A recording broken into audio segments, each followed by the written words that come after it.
আসসালামু আলাইকুম, সবাই কেমন আছেন? ভালো আছেন? আমি ওমানের আরব সাগর, এখন বর্তমানে আমি ওমান সুহার পোর্টে দাঁড়িয়ে আছি। যেমন আমাদের বাংলাদেশে যে চট্টগ্রাম বন্দর আছে, মোংলা বন্দর আছে, তো আমি এখন বর্তমানে সুহার বন্দরে দাঁড়িয়ে আছি। এটা জাহাজ, আমি এই জাহাজে জব করি।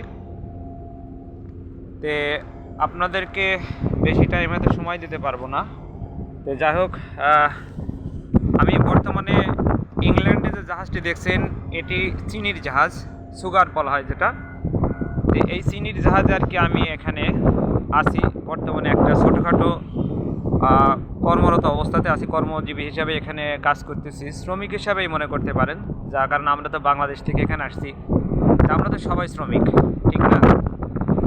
তো এখন ঘটনা হচ্ছে যে আমি এই ওমানে অনেক কষ্ট করছি এবং আর্থিক দিক থেকে অনেক ক্ষতিগ্রস্ত হয়েছি, যা ভাষায় প্রকাশ করতে পারবো না। আমি মাত্র 100 টাকা বেতনে কাজ করছি, যা সেই বেতন দিয়ে সংসার চলে না। প্লাস দেখা যাচ্ছে যে এমন একটা জায়গায় কাজ করতাম যেখান থেকে আমি মাত্র 5,000 টাকা চেয়েছিলাম, যে আমার বড় সন্তানকে এসএসসি পরীক্ষার ফি দেব, কিন্তু সেই সময় সেই বেইমানটা আমাকে দেয় নাই। আর আমার যে আমি একজন মানুষের মারফত মনে আসছিলাম, সেই মানুষটা হয়তো এখন আমার পাশে নাই, তাকে আমি সবসময় জন্য মিস করি বা স্মরণ করি। তো যাক, সেও আমার সঙ্গে বেইমানি করে চলে গেছে। তে আমি অনেক কষ্ট করছি এই ওমানে।